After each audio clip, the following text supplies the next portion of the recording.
আপনারা জানেন যে বাংলাদেশের ইতিহাসে বা পৃথিবীর ইতিহাসে এটাই প্রথম একটি গণ অভ্যুত্থানের মধ্য দিয়ে ৩০০ জন এমপি এবং মন্ত্রী, তাদের পরিবার এবং তাদের নাতি পুতি ৮০ জন আজকে পলাতক। তার মধ্যে একজন হলো হাজী সেলিম, তার 2বার লালবাগের এমপি ছিল, এর পরবর্তী তার ছেলে এমপি, তার পুরো পরিবার, তার আত্মীয় স্বজন তারা পলাতক। এর কারণ এই হাজী সেলিম লালবাগ এলাকায় 2বার অবৈধভাবে পার্লামেন্টে ভোট চুরি করে নির্বাচিত হয়েছিল এবং সে ওই এলাকায় একটি সেলিমাবাদ কায়েম করেছিল। সেখানে সে সরকারি জমি দখল, সাধারণ মানুষের মার্কেট দখল, এমনকি আপনার শৌচাগার দখল করে সেখানে মার্কেট করেছে এবং বহু মানুষের জীবিকা সে গ্রাস করে নিয়েছে, মানুষের সম্পদ দখল করেছে, মানুষের মার্কেট দখল করেছে, মানুষের ব্যবসা প্রতিষ্ঠান দখল করেছে। সর্বোপরি ওই এলাকায় সে একটি রাজত্ব, সন্ত্রাসী রাজত্ব কায়েম করেছিল এবং সে আপনারা জানেন জগন্নাথ হল শত ছাত্রদের বাধার কারণে দখল করে সেখানে একটি মার্কেট তৈরি করেছিল।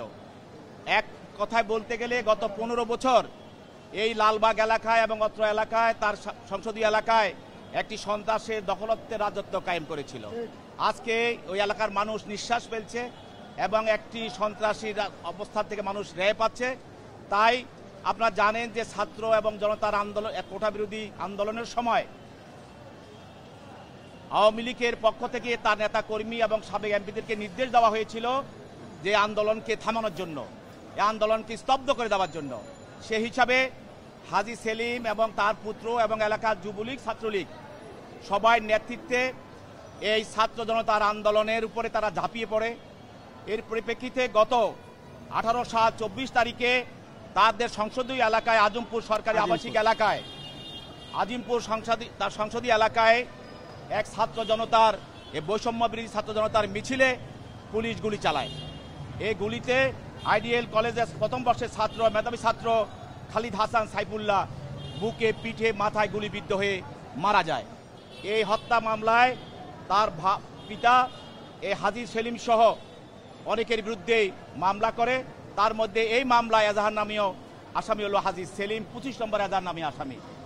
এই মামলায় তদন্তকারী কর্মকর্তা এই তদন্তকালে এই আসামির বিরুদ্ধে এই মামলার সঙ্গে জড়িত থাকার সুনির্দিষ্ট অভিযোগ পায় এবং আরও ঘটনা, এই ঘটনার সঙ্গে আরও কারা জড়িত এবং কিভাবে এই সাইফুল্লাহ হত্যা হলো এবং এই পিছনে পরিকল্পনা, সহায়তা এবং ষড়যন্ত্রে কারা জড়িত, এই বিষয়গুলি উদ্ঘাটন করার জন্য তাকে আরও জিজ্ঞাসাবাদ করা প্রয়োজন। সেই মর্মে 10 দিনের রিমান্ড প্রার্থনা করে তদন্তকারী কর্মকর্তা। বিজ্ঞ আদালত তদন্তকারী কর্মকর্তার দরখাস্তের গুণাগুণ এবং এজাহারের বিষয়বস্তু গুণাগুণের উপরে ভিত্তি করে তিনি আসামির বিরুদ্ধে 5 দিনের রিমান্ড মঞ্জুর করেন।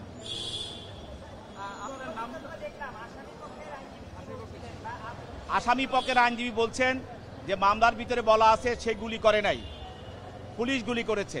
আমরা বলেছি যে ফৌজদারি আমাদের যে দণ্ডবিধি আছে সেখানে বলা আছে যে ষড়যন্ত্রকারী, পরিকল্পনাকারী এবং অপরাধের সঙ্গে যে ষড়যন্ত্র করে, যে মদতদাতা, সহায়তাকারী যে ঘটনা ঘটায়, তার যে অপরাধ, যে শাস্তি ওই ষড়যন্ত্রকারী, মদতদাতা এবং সহায়তাকারীর একই অপরাধে সে অপরাধী।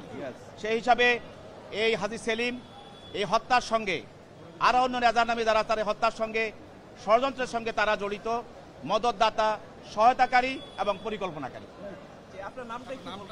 আমি ওমর ফারুক ফারুকি, সাবেক সাধারণ সম্পাদক, ঢাকা আইনজীবী সমিতি।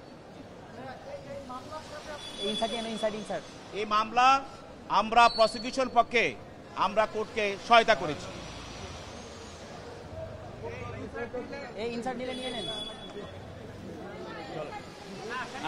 একটু দাঁড়ান।